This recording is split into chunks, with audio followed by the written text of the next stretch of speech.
Good evening, everyone. Thank you so much for joining us.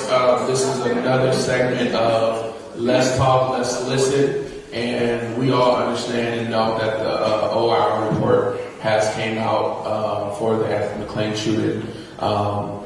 We all remember what took place with the Anthony McClain shooting. And we know the injustice that continues to happen in our community with not just Anthony McClain, but we're also fortunate that Christopher Blue is still alive and is in the middle, got his settlement actually.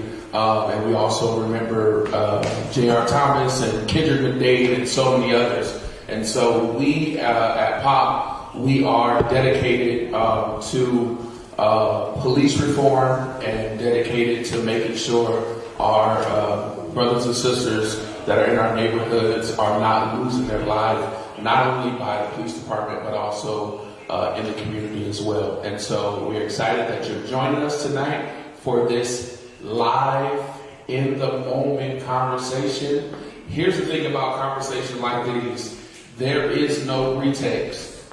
And so whatever you get tonight is live and it's raw. I ask you guys that if there's any questions that you have, we have people that are in the background to answer any of the questions that you guys may have, and that's to ask actually our who we're calling our facilitators tonight.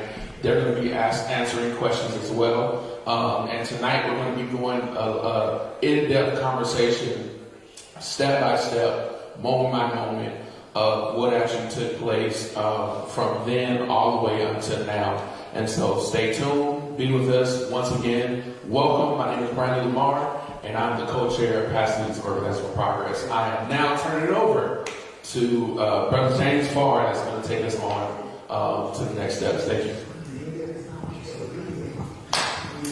All right, well, good evening, and thank you for our audience that is here and those of you who are watching this live stream on POP's page. Thank you so much for being here.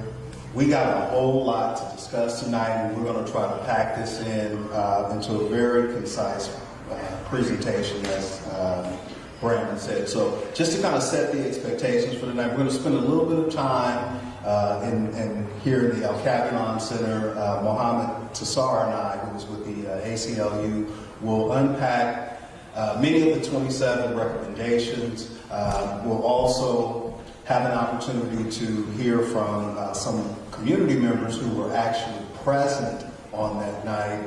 And then we have some information to share with you on the role of the community police oversight as this thing moves forward. As Brandon said, last week, or 2 weeks ago, the Office of Independent Review released a report, and it's pretty damning.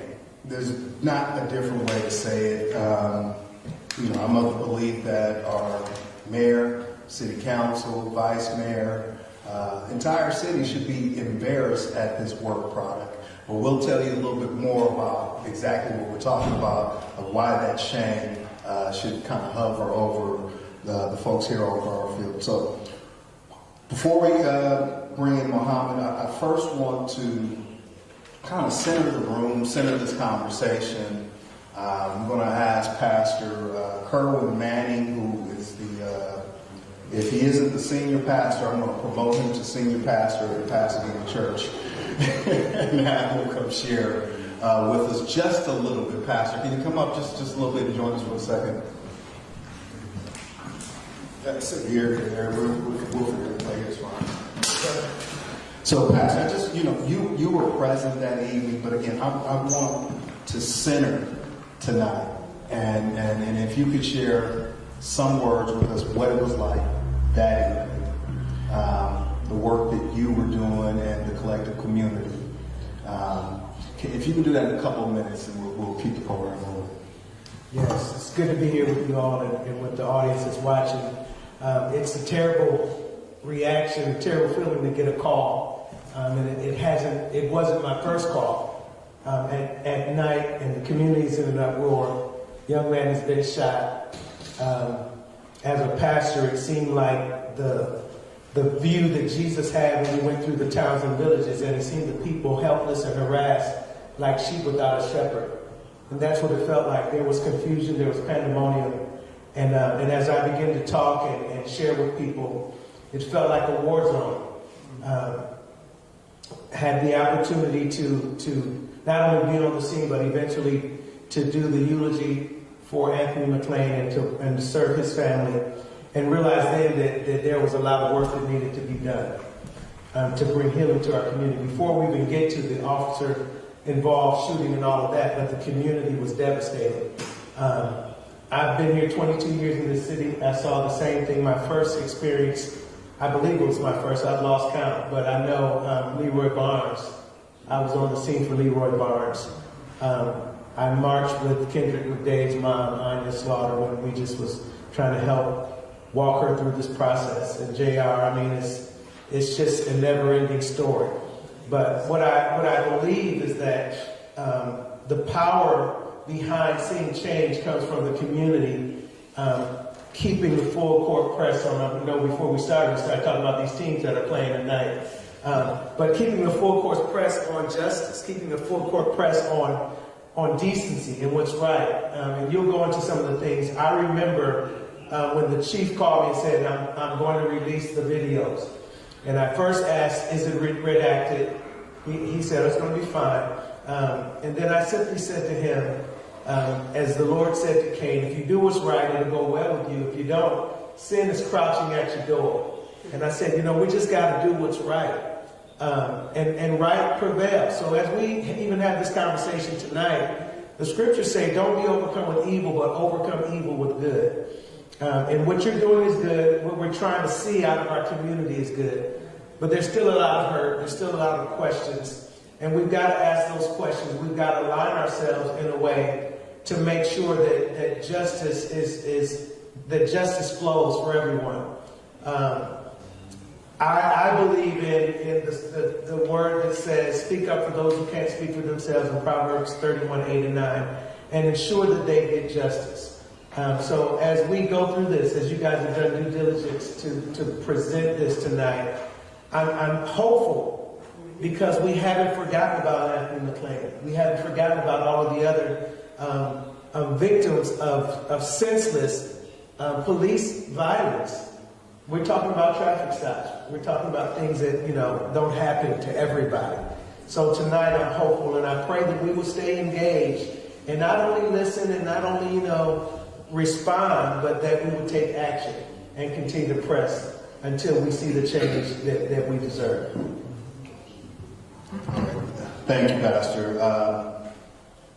We got a whole lot to unpack, so we're going to jump straight into it. And before I bring Muhammad into this conversation, I think folks need to read the report, first of all 73, 74, 75, whatever, 75 pages of this report.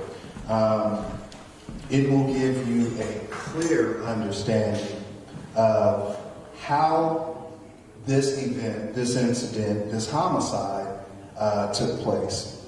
It answers a lot of questions, but in reading the report, it will give you a clearer understanding of, as the police purport the facts to be, or now are saying this is the official account. But it's important that we juxtapose our Pasadena Police Department, this thing called the Pasadena Way. And so this is something that our new police chief has subscribed to and committed to. But we want to, in case you haven't heard of this, in case you're unfamiliar with it, I want you to really internalize what their forward-facing message is and the service that they provide to us. But they say their values are we exist to serve the community. We believe in the personal touch. We are proactive. We are firm but fair.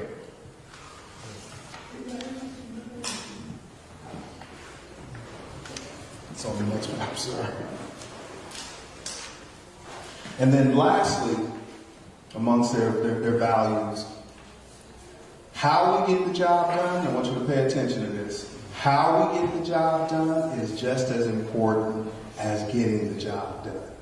So when you square this report up with what their values are, these aren't my words, this isn't anyone in this audience's words, these are the words that our city commission, that our tax dollars funded, that we paid for to find out how good of a job our department is doing. So I want to bring Mohammed into it, and then just after that, we're going to go outside and we want to look at some of the key areas of where this happened, just outside here on Raymond. But first, I want to welcome Mohammed into the conversation, who is an attorney with the ACLU. And Mohammed, welcome. We talked, and one of the things you shared with me is you've read a lot of reports. I've read a lot of reports. I think we both had the same reaction. Share what your first reaction was when you read this report, and then we'll get into some more specifics. Yeah, I appreciate that. How are y'all doing? My name is Mohammed Tajsar. I'm a senior staff attorney at the ACLU of Southern California. I focus on police practices, surveillance, and government misconduct generally. And I've litigated cases against police departments accused of unlawfully shooting and killing community members. So I'm not I've been around how police departments deal with the impacts of their senseless violence. I also happen to be a Pasadena resident. I live maybe like 5 blocks east down that way. So I want to make a couple of, in response to your point, James, I want to make a couple of points, main takeaways, and then we can get into the specifics here. So I've got 3 main takeaways I want to share with y'all. All right. Takeaway number 1 from reading this report is I want you all to understand this report as what I'm calling an exercise in bureaucratic recuperation. Recuperating the bureaucracy in the language of in technical language. That is to say, an institution that has failed us for years, for whom this is but a pattern of misconduct. This report attempts to recuperate that institution with the language of these reforms and recommendations. But I don't want to lose sight of the fact that even as we talk about the specific recommendations, the issues with the handling of this incident, that at bottom what we saw was an episode of senseless violence that coming out of a police department with a history of senseless killings and violence in this community, right? And even the language that they used to talk about this incident is a language I detest, right? A language of officer-involved shootings, right? These were not officers who were involved in shootings, right? James Farr is not involved in this presentation. He is hosting it. I am not involved in this presentation. I am talking. Those officers were not involved in the shooting of Mr. McClain. They killed him. The language that they use to describe this incident is language designed to recuperate, desynthesize us from the material reality of what they did, which was taking the life of a man who deserved to live. Taking God's creation away from us. That's what they did, right? So that's point number 1. Let's not get lost in the technical details here. We will get lost. We'll go there. But at bottom, the reality is a man should not have died that night, and he did. And we got to be outraged at that fact, all right? Point number 2. Even if you don't put all that stuff aside, point number 2, I've read reports like this. I've seen these kinds of third-party investigations and all the like. And I've seen how they write and talk and critique police departments. This is one of the most damning reports I have ever read about an incident like this one. This report reveals that from A to Z, the department failed at every step of the way, right? The language here is polite, but underneath this language, they are saying, you all done messed up big. All right, this is like at every step of the way, from whether or not the car should have been pulled over, to actually pulling out Mr. McClain from the car, to forcing him, to chasing after him, to the actual killing, to the crime scene, to dealing with witnesses, to then lying about what the witnesses said repeatedly, to then delaying the investigation. All the way up to all these settlements, from A to Z, they failed, right? When they took the life of Mr. McClain, they had a D-, and this report reveals that from that moment, they basically failed class. They should be held back. If this was a student in high school, they would be held back. This is a failure from A to Z.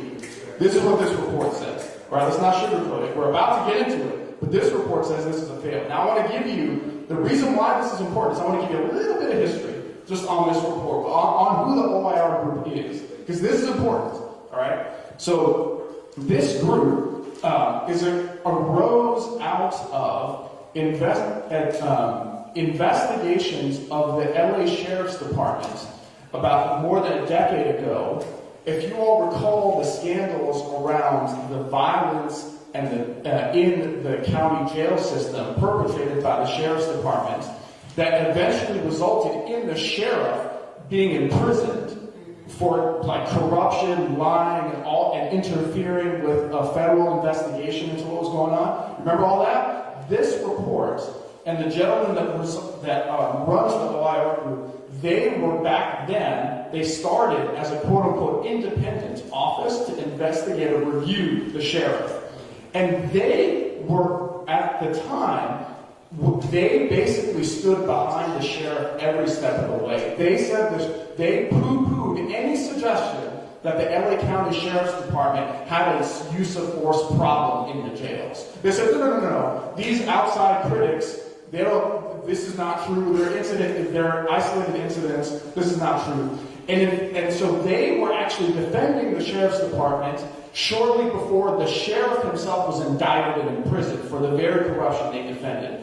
Those were the people who wrote this report. So to have this report come out by an entity that was essentially a shill for the Sheriff's Department 10 years ago, to have them come out and give an F to this department should tell you that something is rotten at its core. You know what I'm saying? These are friends, these days, that was 10 years ago, they've kind of changed their tune a little bit. But to have them, of all people, who stood behind Sheriff Lee Baca, come out and give this department an F should tell you everything you need to know about just how bad it is over here on Garland. All right? So that's point number 2. And actually, that is point number 3, too. I certainly heard. I'm not going to disallow you to make the other one. There you go. James? Yes. Just to say that Michael Janako and OIR, they did, Leroy Barnes and Kendrick Davis, they did the reports going back, all the way back to, who did I say? Kendrick McDade and Leroy Barnes. Leroy Barnes. Yes, sir. Leroy Barnes. And they did an excellent job. I just want to mention this so as we get into it, we do it. Is when they went through all of those, there were 25 points. I remember Leroy Barnes really well. There were 25 points. They did a good job. And guess what? We got 27 or some points there in Kendrick McDade. This is the bull of it all. He said, to be truthful, it's the bull of it all. We have never had an accounting of any of those things being implemented. And I noticed in the report, and I noticed in the response by the chief, he said, we are putting some of these are already in place, and some of these we're going to put in place. I don't want to hear that crap anymore. I want an accounting. I want an accounting of every single one from Kendrick McDade to now, and I want to know an analysis of what has changed due to the implementation of these. If there is nothing there, then we got a big problem, and we need to uproot the whole thing like we did in the Sheriff's Department. So let me tell you, this is bull. 25 points, I don't want to hear it. We're implementing it. You're a police officer. That ain't how you talk. You either do it, this is military style. You ask anybody in the police department. We march through our order. Make it happen. Be accountable. If you can't do that, guess what? You're going to have a problem in less than 6 months. You better ask somebody. You know, we always gonna take the wisdom from the elder. And, yeah, I mean, this, again, folks, this report, I encourage all of you who are watching, and share this with your friends in your network. Read this report. It tells you exactly, and we're going to get into some of these things outside, but it tells you exactly how our department investigates itself. It details exactly how difficult it was for the McClain family and many in this room, community members, to simply get to the truth. And, you know, as Mohammed said, yes, the language was very soft and polite, but if this were our water, and our water and power company had lead and rust in our water, the entire city would be in an uproar. That's right. There is no way, and I'm going to switch hats as just a resident, a husband, and a father. We don't pay for this level of service. This report questions if they even try. This report should make many in our community feel that if your loved one is a victim of crime, how hard will the department actually investigate to bring a perpetrator to justice? These are all fair questions, right? So, before we jump into this, Mohammed. Right? The illegality or legality of what the officers did is somewhat different than what the policy question is about. Nevertheless, the policies in general with respect to police departments are incredibly permissive for the perspective of officers. Not only, they're permissive in a couple of different ways. They're permissive because they allow cops to do a whole bunch of stuff that us as lay people would not expect our police officers to do. That's number one. So they're incredibly permissive. Number two, they rarely ever tell officers, you cannot do X or you cannot do Y. What they'll say is, you have to consider A, B, and C and then make a decision. That's different. They don't say do this or don't do that. They'll say when you decide whether to pull over, whether you have probable cause to pull somebody over or detain some, if you have reasonable suspicion to detain somebody, you should consider the following factors. Why is that important? That is important because it gives police officers and the reviewing authorities an incredible amount of discretion to act in the way that they act. And it makes the determination that they are out of policy incredibly rare. All right?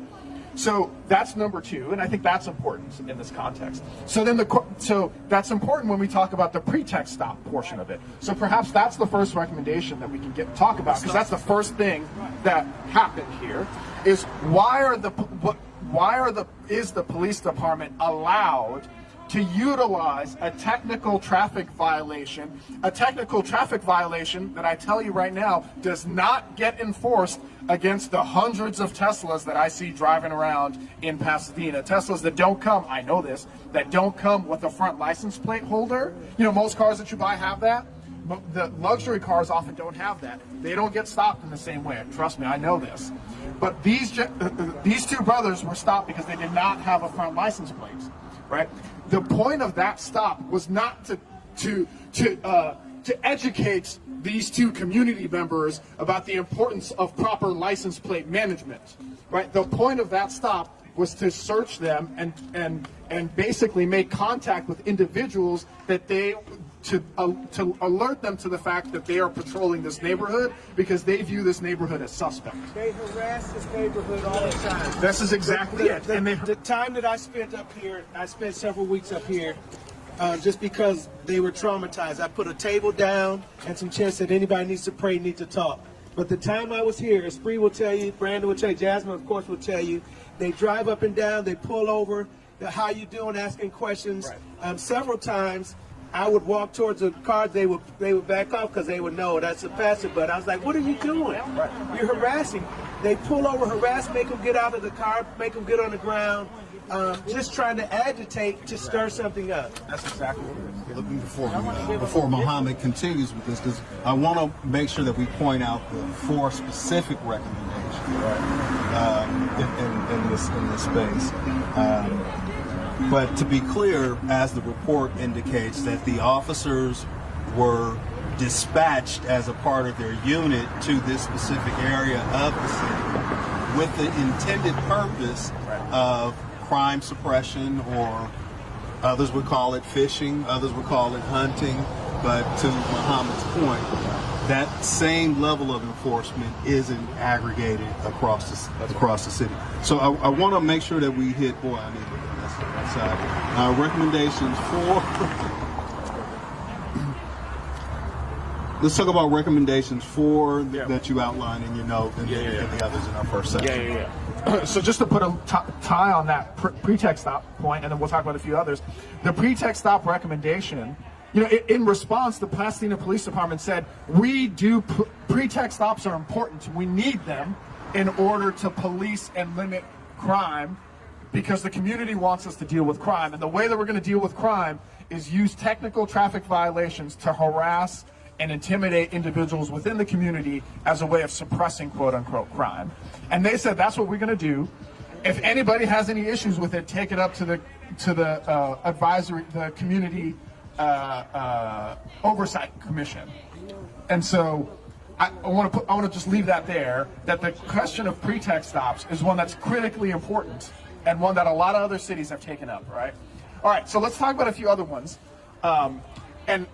So. Fast forward here to after the shooting happened, to what I'm calling the on-site management of the incident. Right. So after the shooting happened, what did the OIR group find that the Pasadena Police Department did in managing the scene? All right. There are 3 particular recommendations. Those are 4, 5, and 21 that I want to highlight. All right. This is where we start getting Fs from the OIR group. The first recommendation is the actual officers who are involved in what they call the critical incident should not have access to the scene. They should not have access to the scene. They should be sequestered. Because if you did the crime, you shouldn't be allowed to walk around after the crime occurred. Right. So number 4, he actually played as the PPOA. Yeah, we'll talk about that. We'll talk about that because that's deep right there. We got to talk about that. But what they did is they allowed the shooting officer full access to the crime scene, and he actually tampered with the evidence. Right. That is one of the parts of the mismanagement of the incident that no reasonable person, if you asked anybody how they would respond to a scene like that, the first thing they tell you is, let's not tamper with evidence.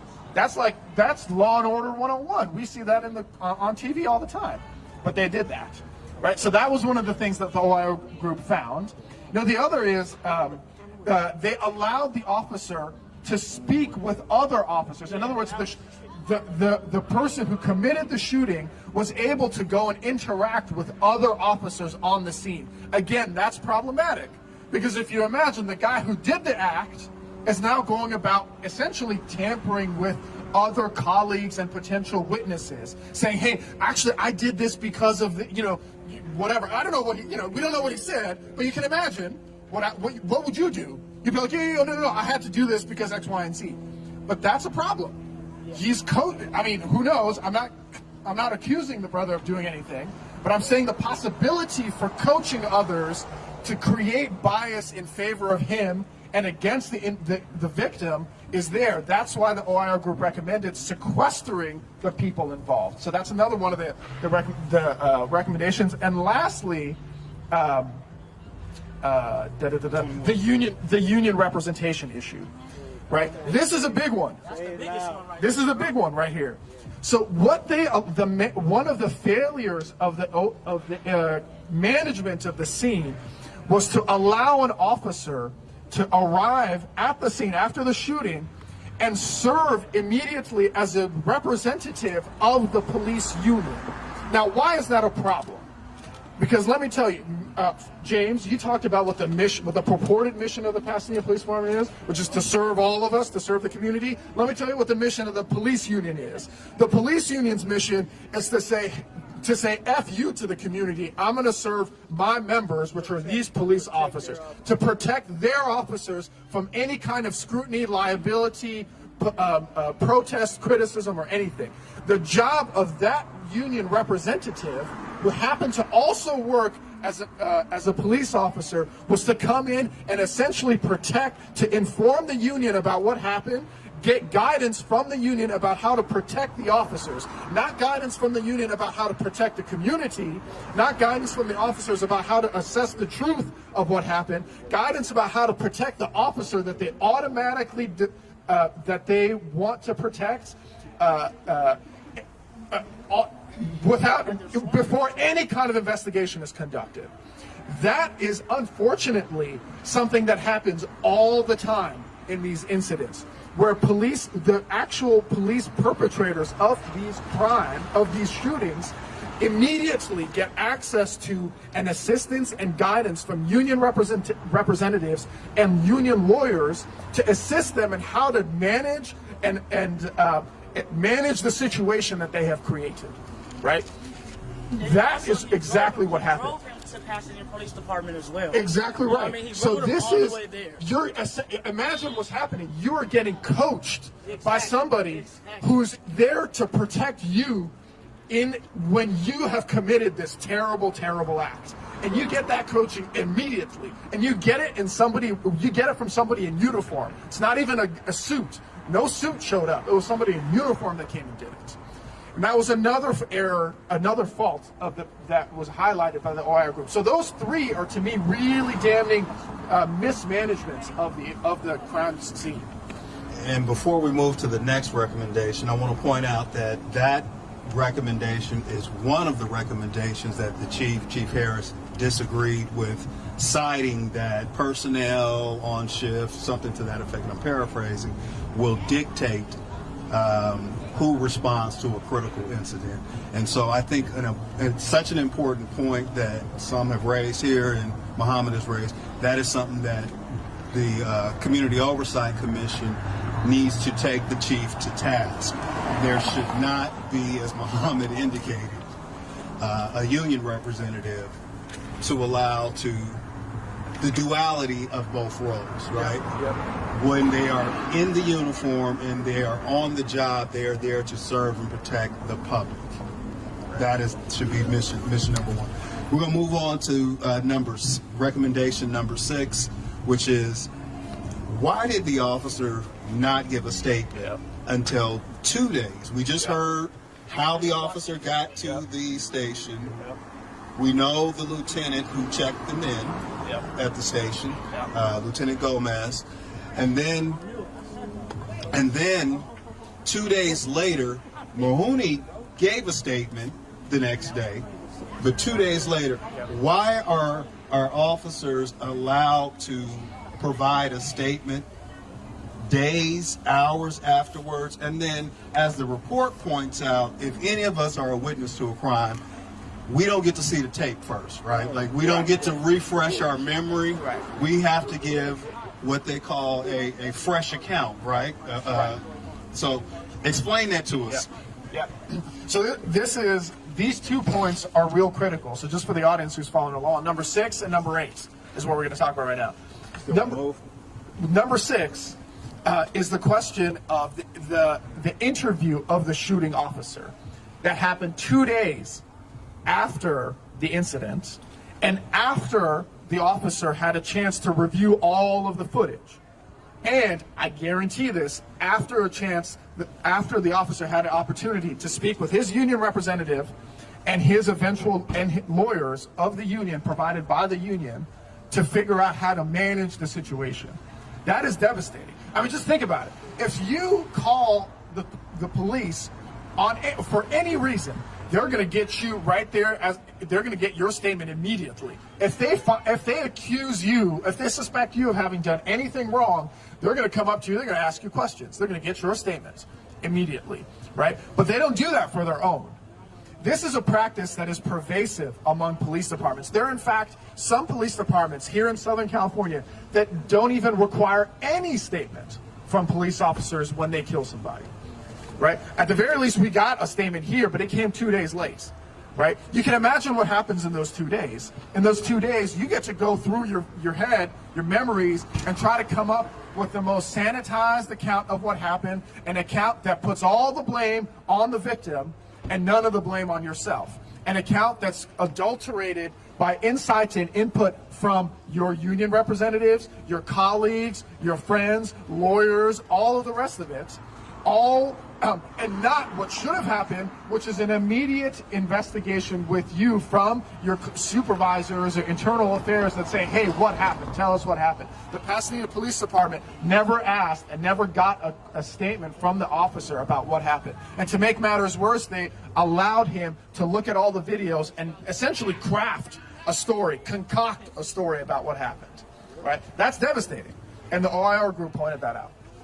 So that's another area that's something our community police oversight, when they're evaluating these recommendations, they need to look at. So the officer gets the benefit of a few days of making a statement. Witnesses that are on scene.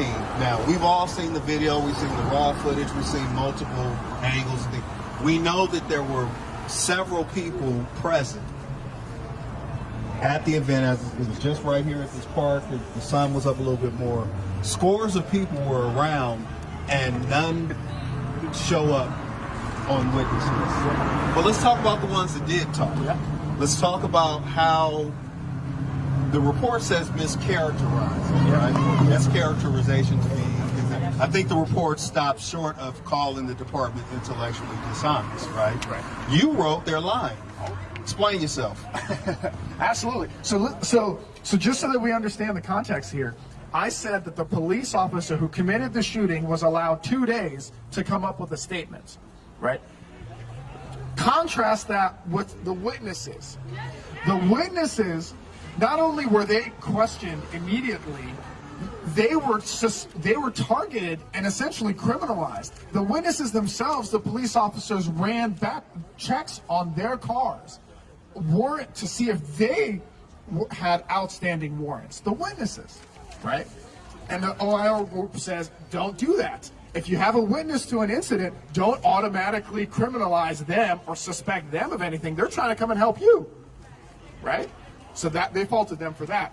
And then what happened when they got the witness statements? One of the witnesses made a statement, corrected her statements, or their statements, and there was a statement specifically about a critical issue in the case, which was a gun.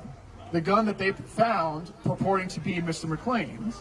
That witness said that Mr. McClain threw out the gun, or initially sort of suggested that, but did that based on sort of gossiping that was happening in the neighborhood, and immediately recanted that statement and said, no, I didn't actually observe it. I just sort of heard that that's what happened, but I didn't observe it. So what did the police department do? They conveniently left out her explanation and repeatedly stated publicly that that witness found that witness saw Mr. McClain throw a gun, right? Talking about intellectual dishonesty, they knew that that witness didn't in fact say that, and yet publicly, when they released the video footage, claimed that witnesses had seen Mr. McClain throwing a gun. That was a straight up lie, and they lied about what witnesses said. And the OIR group says politely, don't lie. Okay, that's a bad thing to do if you're a police department. Don't lie. What about the follow-up investigation with additional witnesses, or the witnesses that they initially talked to, just to get better clarification if in fact what they said the first time? Is that something you've seen where they only talk to a witness once? Yeah, I mean, look, here's the thing. Police departments, when they want to be, can be incredibly thorough. They will turn every stone in search of what they want when they want to. The problem here is this department did not do that when it came to uncovering whether or not one of their own committed an unjustifiable killing.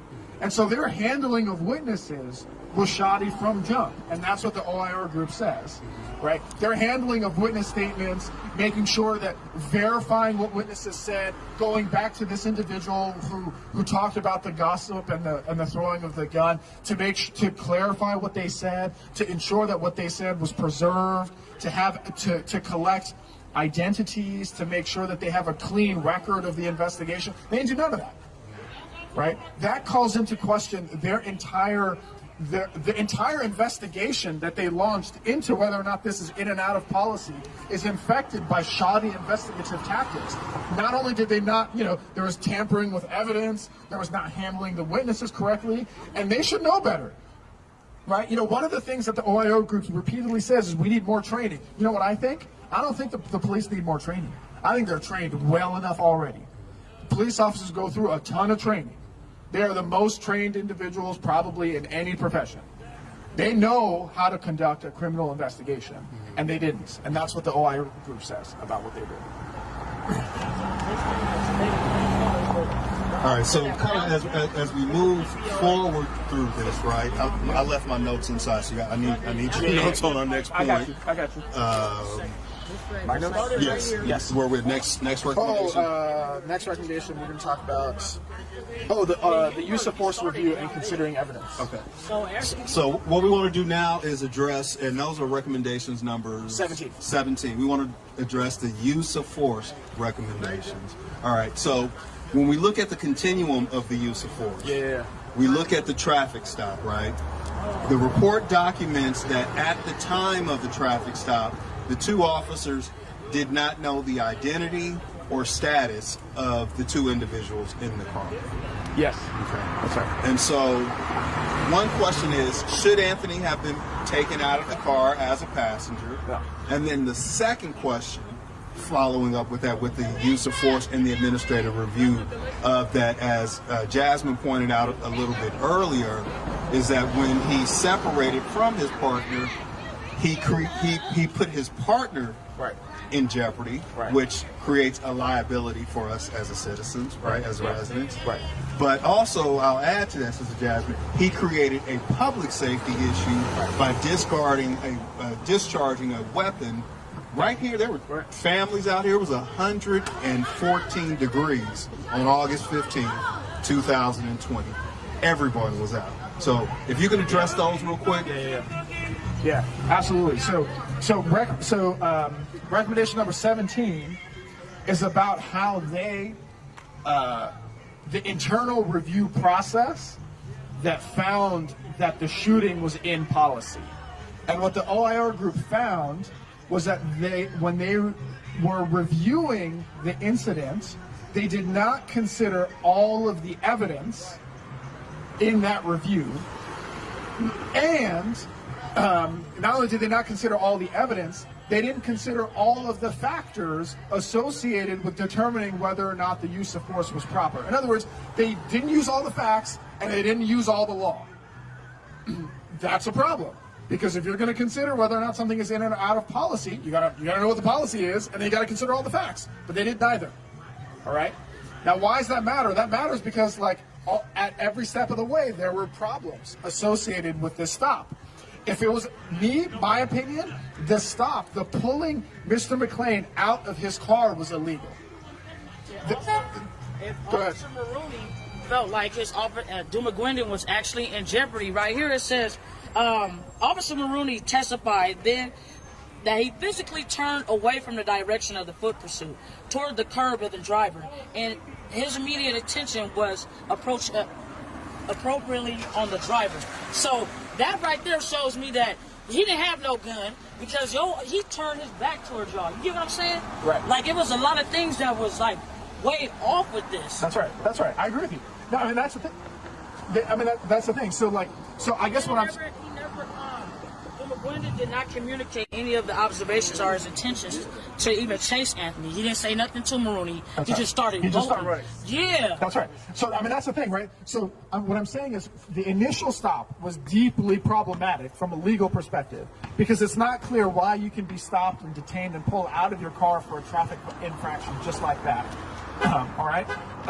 But the other thing is, and then there's all the evidence that they failed to consider, including the evidence about, like, alternative explanations for why Mr. McLean would turn around and look at them. Right? They failed to consider that it's possible that he was looking to see if they were there at all, or if he outran them, and not to cause any kind of harm. Right? So these critical facts that you would think, if you're sitting at your desk reviewing the incident, you would want to have all the information in front of you. They didn't. They didn't do that, and they went through a pretty, evidently, a pretty ramshackle process and determined that this was in policy, right? They didn't even consider all of the factors that determine whether a use of force is appropriate or not, right? They didn't even go through the policy in detail, the policy that they were trying to assess whether or not, like, it was violated. You know what I mean? That's terrible. Like, like, imagine a teacher is grading your exam but doesn't understand math, right? Doesn't understand geometry, but she's grading your geometry quiz. Right, that's what they were doing. They didn't understand the rules, and they were grading the quiz. And not only that, they didn't have the second page of the quiz. So you hand in both pages of your math quiz. She only grades the teacher only grades the first page, and doesn't even understand the subject. That's what this department did with respect to this analysis, and that's how they found him to be in policy. All right, and the OIR group on recommendation number 17 discusses that. I mean, that right there, if there was nothing else in the report, if there's literally nothing else in the report, that right there should send shockwaves through the entire city. Yeah. That the police department conducted a review to determine that the officer's conduct was in policy without looking at all of the evidence and without understanding the policy that they were appraising. So, I'm a real simple person, right? And that word artificial just popped out of those pages. Right? How does the review, the OIR group, come to surmise their haste to get to a conclusion as artificial? Last time I checked, artificial means fake. Yeah. Okay. So, can you explain why the two investigations could not happen, the criminal as well as the internal, and then this word that some of us are just getting familiar with, tolling? Yeah. So, I mean, this is a problem. So, this is another thing that I find deeply frustrating. I was here when we were pushing for use of force reviews. Basically, this is another example of the police department acting in a way that was clearly designed not to serve the community, but to protect their own interests and their own blood. What they basically did was, instead of remedying, saying to themselves, hey, how are we going to make ourselves better? How are we going to prevent this incident from happening again? Instead of saying, look, we need to make changes immediately so nobody else gets hurt, what did they do? They basically said, let's wait. Let's wait on all of it. Let's wait until the criminal investigation ends. And let's wait until the civil lawsuits end. Because we don't want to admit to nothing while those processes go on. Because if we admit to something, then we're going to get hosed down the road. All right? So basically, what they were essentially doing is they didn't want to investigate. They didn't want the OIR group to come in and tell them all of this bad stuff, because they were defending themselves in court.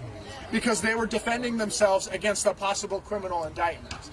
And what the OIR group says is, no, if something terrible happens, investigate it right then and there. Because you can't wait 2 years. Because if you wait 2 years, witnesses' memories fade, the evidence gets messed up, all kinds of stuff deteriorates. You got to investigate immediately. But they chose not to investigate immediately. They chose to protect themselves in court. Right? That's a scandal. That's a scandal right there. That's another independent scandal. If you heard nothing else, if you read nothing else, the fact that they waited to release this report for 3 years, almost 3 years. Why? Because they wanted to protect themselves from liability in court, that's a scandal. And even if they tried, and yet they ended up paying over $8 million already, perhaps even more for this. Now, I don't know no admissions of guilt more clear than having to pay $8 million. They won't say that they did anything wrong, but they said it when they cut that check. That, you know, when they settled these cases. You know what I mean? And so that the idea that we even have to wait 2.5 years to see this report, 2.5 years where this thing could have happened again. You know, this could have, but for the grace of God, this could have happened like last week, a year later, 2 years later. But they purposely just said, we're not going to make any changes. Even if we know that changes need to be made, we don't want to make no changes until we're done with the legal process. That right there, that's wild. That is really wild. And I think people need to understand that that's tactical gamesmanship to protect themselves over serving the community. The officers that they called, the supervisors that was called, when Let's the chief's response. Right. Can you because we're running up on our time. It's just about 8:30, and we're supposed to get out of here at 8:30. But can you talk about the chief's response, and then I believe there may be some folks that want to share a call to action next step.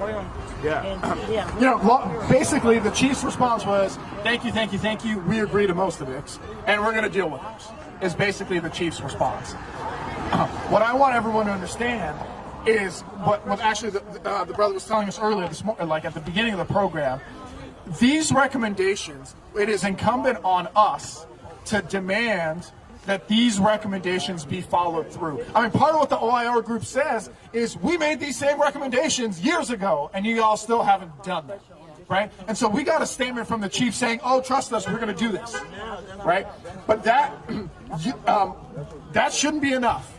And people should take that document and tear it up in front of the police chief and say, I don't want this document. I want to see changes.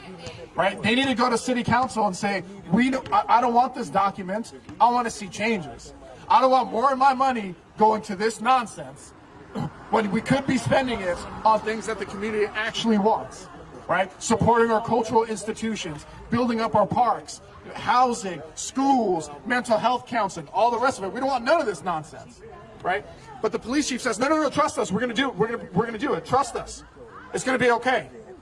And that, I think that we need to call that into question. So what I see from the chief's response is an acknowledgement of the F that the OIR group gave the police department. But the chief didn't say, hey, I'm going to do better next time. I'm going to study real hard for that next exam. To start with, Janaco's office, right? They do police reports for at least 700 of them, right? And the only ones that they found out of policy was actually Leroy Barnes, Kendrick McDade, and now this one. So that's saying a lot, right? And one of the things that they were supposed to implement in Pasadena was the foot pursuit. All right? When an officer leaves runs away from his partner, that is putting his life in jeopardy. That's out of policy, right? Because you're now putting your life in jeopardy. They make that with Kendrick McDade's case, right? Officer Matthew Griffin, he separated from Jeffrey Newland when he chased Kendrick McDade down, right? And what that did was that created more of a hostile scene, right? And so that was a specific. So what I see from the chief's response is an acknowledgement of the F that the OIR group gave the police department. But the chief didn't say, hey, I'm going to do better next time. I'm going to study real hard for that next exam. No, that's not what the chief said. The chief said, sorry, I got an F. I'll do better. But if that was you, and your mama came to you and said, why'd you get an F on this exam? And you told them, sorry, mom, I'm going to do better next time. That's not going to cut it for mama. And so we got to be harsh on this chief and say, what are you going to do to actualize this? Why do we have to keep doing this every 5-10 years? There was additional DNA found on the weapon that was recovered. That DNA, that additional DNA, could not be matched to Mr. McClain. If I'm not mistaken, It was a match to the if I'm not officer. mistaken, that report also said there's no forensics connecting them to the gun. No forensics. No, that's not true. That's not true. Is that not what it says? That's not true. The DNA that they did All you find. really need to read is page 54 to 64.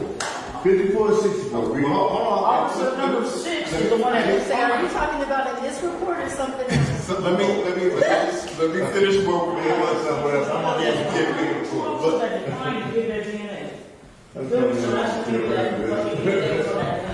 Okay, so there was additional DNA, as I said just a second ago, found on the weapon that was not matched to Mr. McClain nor to Maroney, who submitted his DNA, right? I believe another officer submitted it. It did not match to any of those people. There were 2 other usable DNA profiles on the weapon.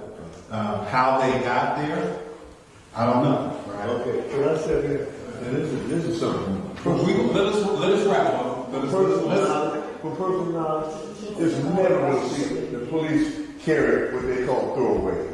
It's never. We're gonna let us wrap this, and then we can do more of this right in just a second. I also want to point out that back in October of 21, it's not mentioned in this report, but due to a court filing error, I was able to come across all of these police reports. This entire police narrative. That was made public. I published an article, redacted some of the information. And so I bring that back up because the city knew that you knew what they knew. And they were just waiting to see how, as a whole, we all kind of responded to it. And so the fact that we're seeing this information in this report, it has been published. And like he was saying though, the ghost gun, a polymer is a self-made firearm. They were selling guns over here, like the police was selling ghost guns. That's highly fucking important and critical. Because they didn't even find the gun until Officer fucking Ford, the PVOA, got on the phone with, they said it was the president of the PVOA, but we know that he was talking, I feel like he was talking to Gomez, that's what God told me, you know what I mean? And Gomez only got caught planting evidence. You know what I'm saying? Like, nah, this shit get deep. Y'all going, like, no, get dig in the meat and potatoes. Because it's a real conspiracy going on around here. You know what I'm saying? I would. And the DNA that was given was by Officer 2 and 4, also submitted DNA. Duma Gwendolyn, he declined.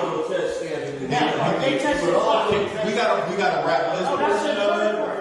Before that, wait, let me go back before that. Let me do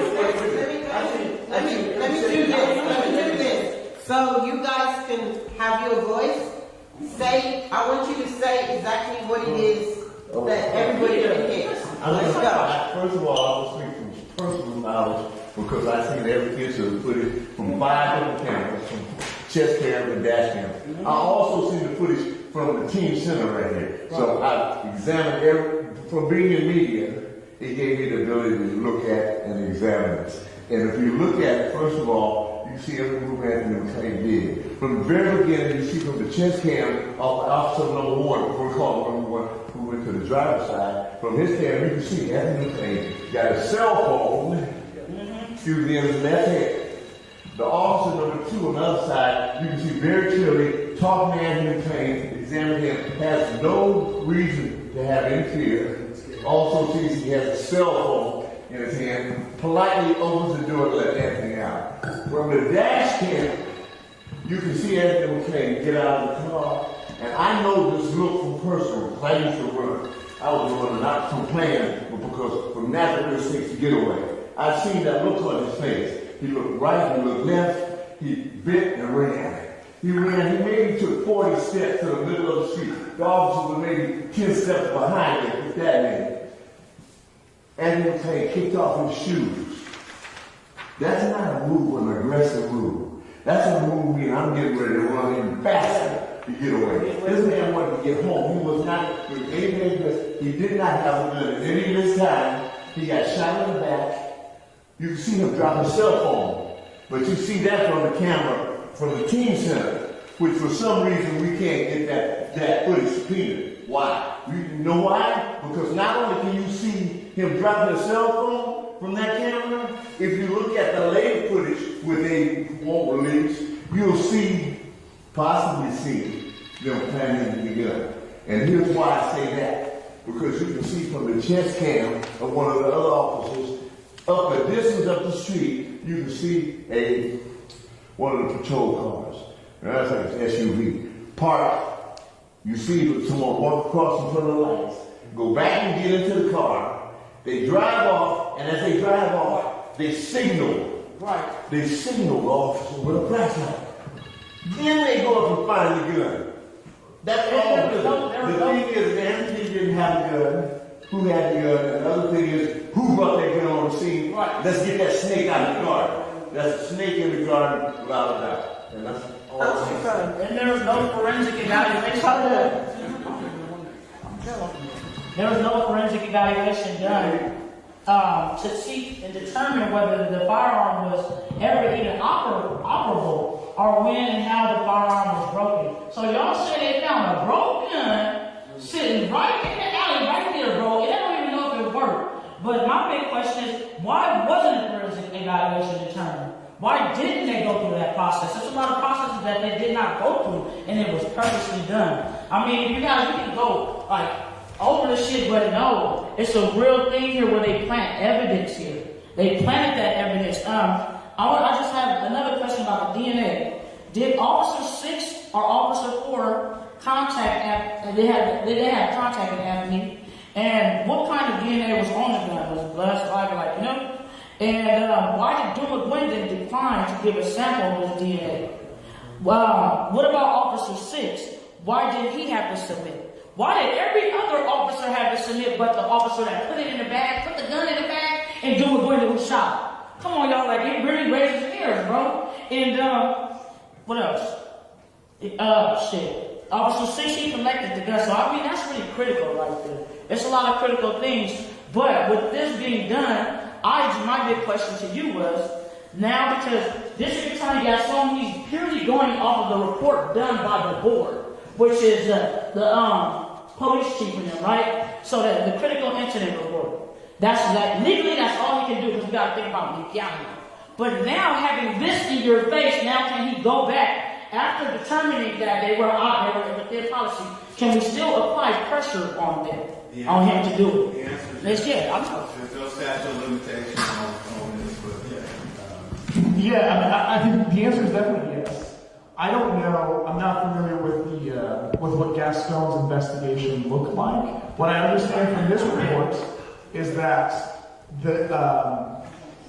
Gaston's what they call a declination memo, the memo that says we decline to charge a particular person with this crime.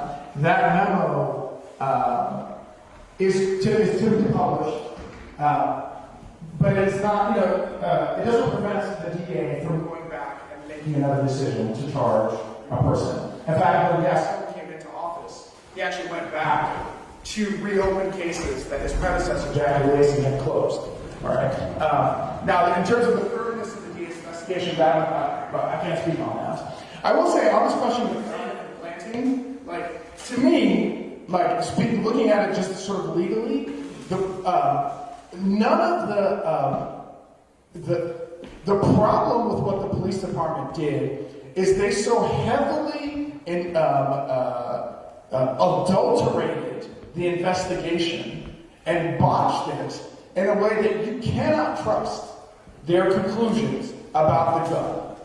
That's the fundamental issue. Even if you don't want to go down the hole of saying they planted the weapon, even if you're not comfortable saying that, what you cannot do is credit literally anything they've said about the existence of this gun. Because their process was so problematic, that their DNA, their forensic investigation was all shoddy, they didn't get DNA from the officer, they turned off their body cams, the police union was involved. Because of all of those things, we can make no conclusion, and we can't credit what they say about the existence of that gun. So I think that's important. because they have demonstrated through their actions that they cannot be trusted with the conclusions that they have offered us about why this officer shot this man. And that's ultimately the end of the day. You don't even have to decide that they planted the gun to know that they messed up, that they get an F. If they planted the gun, then that's an F minus. But it's the not. time that they found the gun was after he turned off his camera and got on the phone. Then he found the gun after that. You know what I'm saying? Right. But Rudy had got on the phone with somebody too. I just want to know continue this. I just want to know what's going on. We will continue this. I know that there are other organizations that will be hosting and furthering this dialogue around this issue. This Thursday, the Community Police Oversight Commission will be meeting. It has been agendized. Many in the community are going to be phoning in, showing up to that meeting to express their concerns. And next Monday, the City Council is meeting, and I believe that it's going to come before them as well. That agenda will be out on Thursday. What I will say, can I go?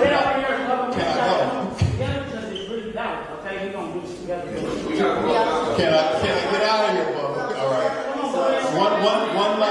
One last thing before we close out of here.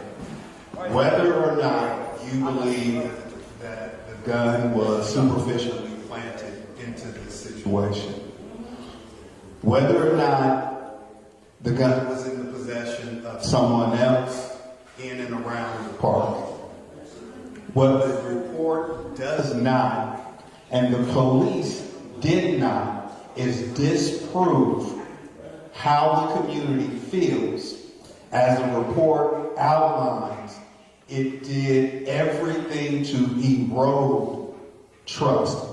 So my message to the men and women on the department, when y'all get that smoke from somebody in the community, it's because this is your work product. This is how you showed up. This is how you perform. And if they don't trust you, you have no one else to thank and credit but yourselves. Chief Harris, do something different. No more rubber stamping. This is Pasadena. People will hold you accountable, brother. Thanks for watching. Thanks, Pop, for organizing this. Thanks, Muhammad, for being here. Thanks, Brandon, Flo, and all those that spoke. We'll let Flo, Pop, take us out. Okay, thank you so much, everybody. This is, like you said, 74 pages of so much information and everybody's point of view. And we wanted to start this conversation going because the city wasn't starting. But I want to take us back or end us where everybody should think about it. Recommendations are good. Implementations are okay. But if we turn it into policies, now we can hold somebody accountable. And I'm very grateful for Mohammed for your time and your experience at ACLU. I'm grateful to James for your time and your experience. And I'm grateful for the community members. And the conversation will continue. And we just cannot take our foot off the brake. Good night.